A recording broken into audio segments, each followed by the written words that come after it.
Good morning বন্ধুরা, আমি ivy চলে এসেছি মনোরম মিজোরামের চতুর্থ পর্ব নিয়ে। তৃতীয় পর্বে আমি চাম্পাই থেকে ঘুরে দেখে নিয়েছিলাম নালান ওয়াইনারি, জোকোতারের মিয়ানমার বর্ডার আর প্রাগৈতিহাসিক ওয়াংচিয়া। যদি না দেখে থাকেন ডেসক্রিপশন বক্সে লিংক দেওয়া রইল, অবশ্যই দেখবেন এবং জানাবেন কেমন লাগলো। মিজোরাম ভ্রমণের চতুর্থ দিনে আমি চলেছি থেনজল। আইজল থেকে থেনজল যাওয়ার পথে মাঝে মাঝেই ছোট ছোট গ্রাম আসছে। আজ রোববার, রাস্তাঘাট একদম ফাঁকা, দোকানপাট সব বন্ধ। মিজোরাম ঘুরতে গেলে এই ব্যাপারটা অবশ্যই মাথায় রাখবেন। যাবার পথে চলে এলাম ট্রপিক অফ ক্যান্সার অর্থাৎ কর্কট ক্রান্তি রেখা মিজোরামের যে অঞ্চলের ওপর দিয়ে গেছে সেই জায়গাটাতে। এই কর্কট ক্রান্তি রেখা কিন্তু পশ্চিমবঙ্গের কৃষ্ণনগরের ওপর দিয়েও গেছে। এটি বিষুবরেখা থেকে 23.5 ডিগ্রি উত্তরে পৃথিবীকে বেড় দিয়ে থাকা একটি কাল্পনিক রেখা। আর 23.5 ডিগ্রি দক্ষিণে রয়েছে ট্রপিক অফ ক্যাপ্রিকন অর্থাৎ মকর ক্রান্তি রেখা। 21শে জুন সূর্য কর্কট ক্রান্তি রেখা এবং 22শে ডিসেম্বর মকর ক্রান্তি রেখার উপর লম্বভাবে কিরণ দেয়। মিজোরামে যেটা ভীষণ ভালো লাগছে সেটা হচ্ছে এই সবুজ প্রকৃতি। মুইফাং এর একটু আগে একটা দারুণ ভিউ পয়েন্ট দেখে দাঁড়িয়ে গেলাম। অসাধারণ ভিউ, পাহাড়ের পর পাহাড় চলে গেছে। মিজোরামে আসলে এই সবুজ প্রকৃতি আপনাদের অবশ্যই নজর এবং মন কাড়বে। এখানে দেখা হলো এক মিজো পরিবারের সঙ্গে। তারাও থেনজল যাচ্ছেন কোনো এক পারিবারিক অনুষ্ঠানের জন্য। এখানে তারা লাঞ্চ সারছিলেন, আমাকেও আমন্ত্রণ জানালেন। ভাগ্যিস কিছু খেয়ে নিয়েছিলাম, না হলে সারাদিনে আর খাবার জুটতো না। রয়েছে pork curry, salad, soybean fry, pork soup, fish soup ইত্যাদি। What is this? We call it bal. It's like a starch. আচ্ছা। And this is pork. Pork, yes. Nutella. And this is I don't know in English. We call it santok.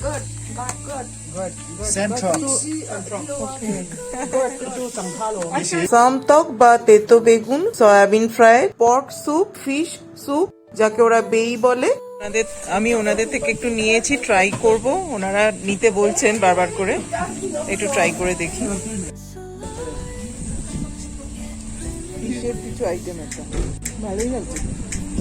রান্নায় তেল মশলা একেবারেই নেই। আমার ছবি তুলতে অসুবিধা হচ্ছে বলে ওনাদের মধ্যেই একজন এগিয়ে এলেন। Gourd. Okay. So it's a bit bitter, okay? Bitter, okay. Let me try. Not this bitter, it's very bitter. Oh, nice. It's Not much bitter. Oh, it's I don't fine like with bitter you. food. Oh, that's right. I like it. Nice. Thank you. Alright. বেগুনের মতন খেতে, কিন্তু ওরা অন্য কিছু বলছে, তেতো বলছে, কিন্তু বেগুনের মতন। A little bit bitter, but like brinjal, না? Yes, yes. We mostly eat with rice. Okay. Nice. ডিম সেদ্ধ, ফ্রাইড সয়াবিন, স্যালাড আর ফিশ স্যুপ দিয়ে লাঞ্চটা ভালোই জমলো। খাওয়া শেষ করে ওনারাও সব গুছিয়ে নিয়ে রওনা দিলেন থেনজলের পথে। ওনাদের সঙ্গে একটু খেয়ে নিয়েছিলাম বলে বাঁচোয়া, না হলে আর সেদিন আমার খাবার জুটতো না। রোববার বলে সব দোকানপাট বন্ধ, আর এই সুন্দর ভিউ দেখতে দেখতে খাওয়া, সে তো এক দারুণ ব্যাপার।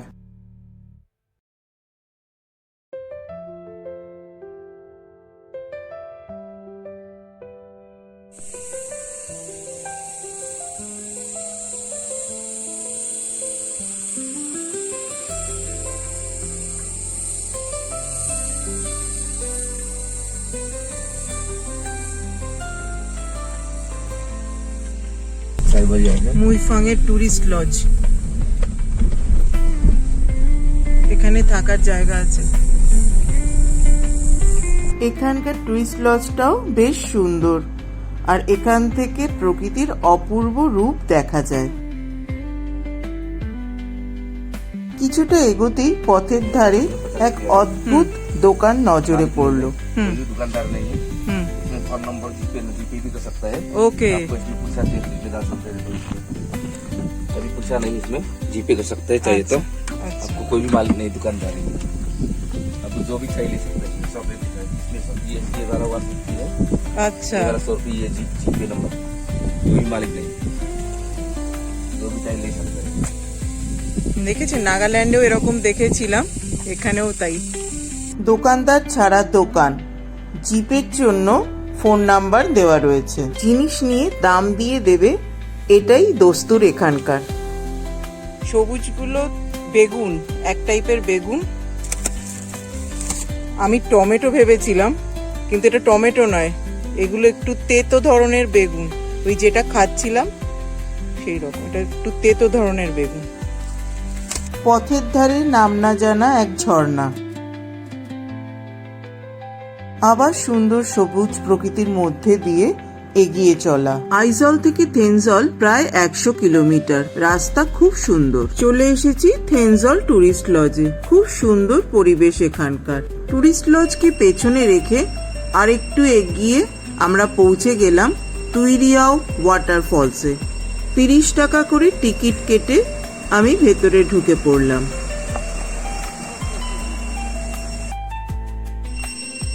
তুইরিয়াও ওয়াটারফলসে যাচ্ছি। তুইরিয়া ওয়াটারফলস ছাড়িয়ে এই জঙ্গলের মধ্যে দিয়ে 1.2 কিলোমিটার দূরবর্তী ভান্তোয়াং ঝর্ণার উৎপত্তিস্থলে পৌঁছে যাওয়া যায়। তার জন্য জনপ্রতি 100 টাকা করে লাগে, কিন্তু বর্ষার পরে এখনো জঙ্গল পরিষ্কার করা হয়নি বলে আমি সেই পথে যেতে পারিনি। সঙ্গে সঙ্গে জলেরও আওয়াজ পাওয়া যাচ্ছে, পাচ্ছেন জলের আওয়াজ, কুলকুল করে আওয়াজ আসছে। জঙ্গলের মধ্যে দিয়ে ঝিঝির ডাক শুনতে শুনতে এই যাত্রাপথটা বেশ উপভোগ্য।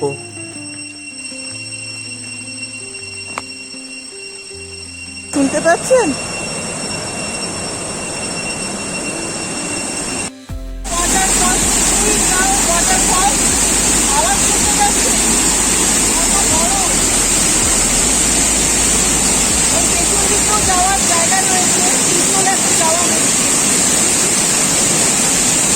ঝর্ণার উচ্চতা খুব বেশি না হলেও বর্ষার পরে জল এখন অনেকটাই বেশি।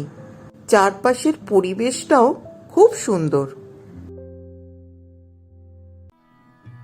হাওয়ায় জলকণা উড়ে এসে এসে চোখ মুখ ভিজিয়ে দিচ্ছে। বর্ষার পরে অনেকটা জল, চারপাশ দিয়ে জল নেমে আসছে।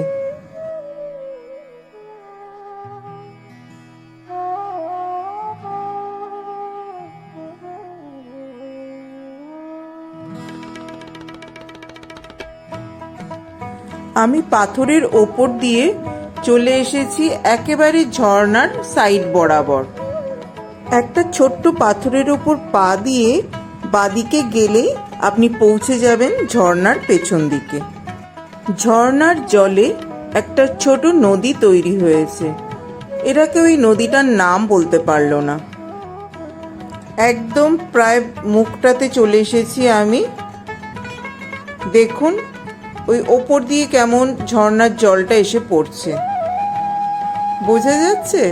পাথরের ওপর থেকে ঝর্ণাটা নেমে আসছে, আর বাঁদিকে একটা গুহার মতন হয়ে রয়েছে। বর্ষার ঠিক পরে গেছিলাম বলেই ঝর্ণায় এতটা জল পেয়েছি, শীতকালে কিন্তু এত জল পাওয়া যাবে না। ঝর্ণার এই অপূর্ব রূপ দেখতে দেখতে কোথা দিয়ে যে সময় চলে গেল বুঝতেই পারলাম না।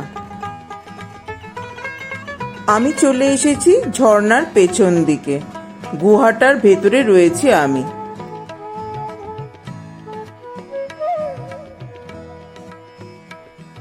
ঝর্ণার জল হাওয়ার দাপটে ভেতরে এসে জামা কাপড় ভিজিয়ে দিচ্ছে, ক্যামেরার লেন্সের মুখ খোলাই যাচ্ছে না। অরণ্যদেবের খুলিগুহায় ঢুকতে গেলে যেমন ঝর্ণা ভেদ করে যেতে হতো, এ যেন ঠিক সেই রকম, ভারী মজা লাগছে। ঝর্ণার জলে ভিজে একসা হয়ে মোবাইল দিয়ে কোনো রকমে কয়েকটা ছবি নিয়ে নিলাম।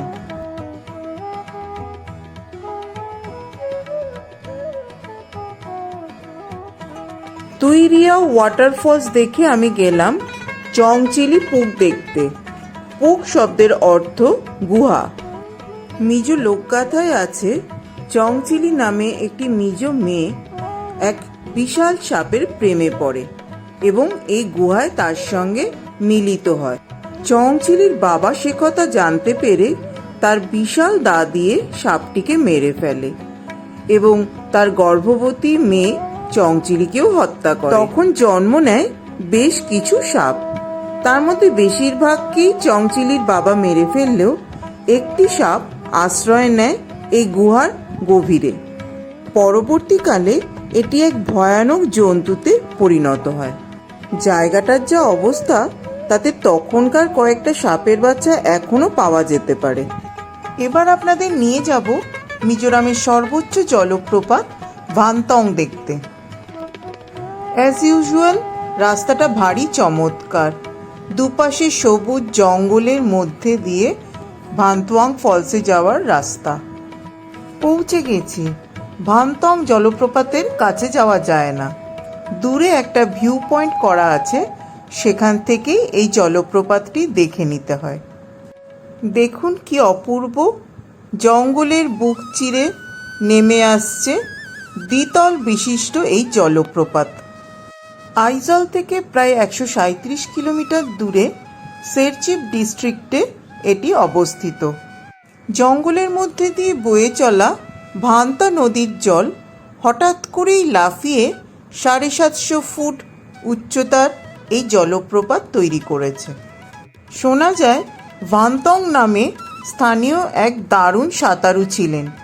তিনি এই নদীতে সাঁতার কাটতেন। একদিন সাঁতার কাটার সময় তিনি কাঠের গুঁড়ির ধাক্কায় ওপর থেকে নিচে পড়ে যান, আর তার থেকেই তার নামে এই জলপ্রপাতের নামকরণ। এরপর আমি চলে গেলাম দিলপুই লেক। এটি ভেটি দিলপুই নামেও পরিচিত। পাশেই রয়েছে ভেটেরিনারি বা পশু চিকিৎসা খামার, তার থেকেই এর নাম ভেটি দিলপুই। ভারী চমৎকার এই লেকটি, স্থানীয় লোকদের পিকনিকের জন্য একদম আদর্শ। চারপাশে পাহাড় আর জঙ্গলে ঘেরা এই লেক।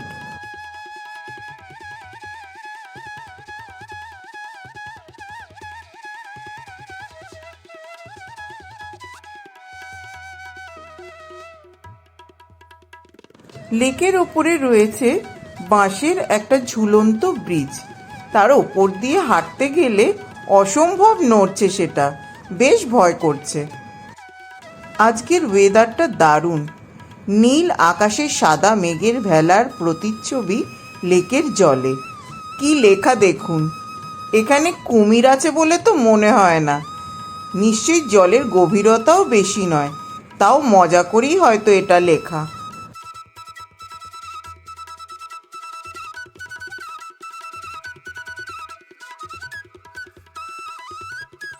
স্থানীয় মানুষজন খাবার দাবার নিয়ে এসে এখানে পিকনিক করছে।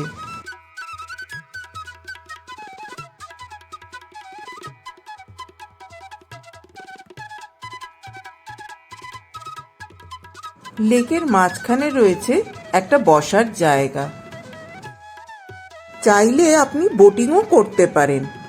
ইঞ্জিন বোটে মাথা পিছু 50 টাকা এবং প্যাডেল বোটে 4 জনের জন্য 200 টাকা। এছাড়া কায়াকিংও আছে। আর আছে জিপ লাইনিং, 50 টাকা জনপ্রতি। ঘোড়ায় চড়েও ঘুরে নেওয়া যায় জায়গাটা। কি সুন্দর দোলনা দিয়ে সাজানো, আর বসার জায়গাও করা আছে মাঝে মাঝেই। বাচ্চারা খুব এনজয় করবে।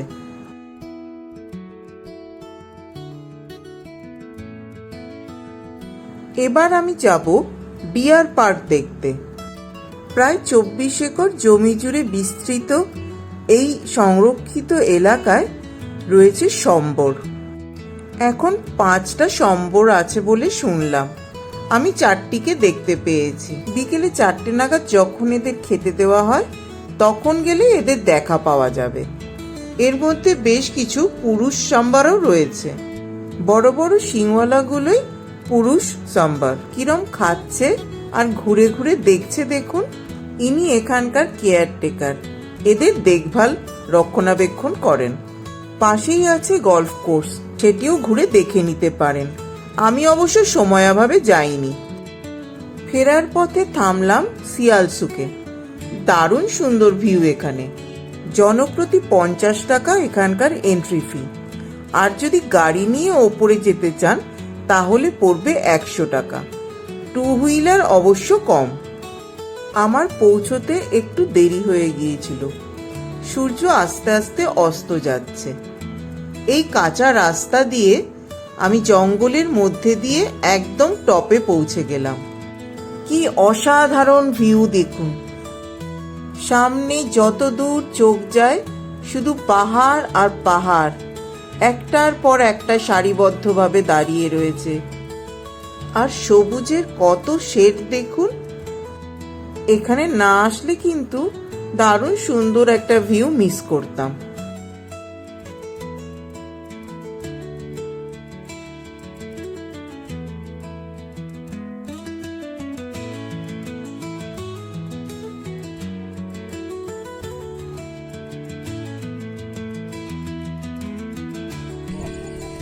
এইটা মিস করাই যাবে না, এই ভিউ। সূর্যের আলো থাকতে থাকতে আসলে এই জায়গাটা আরো বেশি ভালো লাগবে। ওই টপ থেকে নেমে এসেছি আমরা।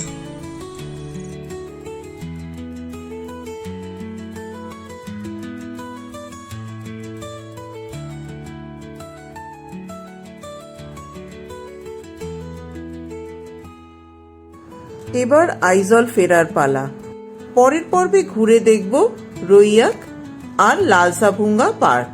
কেমন লাগলো অবশ্যই কমেন্ট করে জানাবেন। আরো সুন্দর সুন্দর অফবিট জায়গার খবর পেতে আমার চ্যানেলটি লাইক, শেয়ার আর সাবস্ক্রাইব করুন।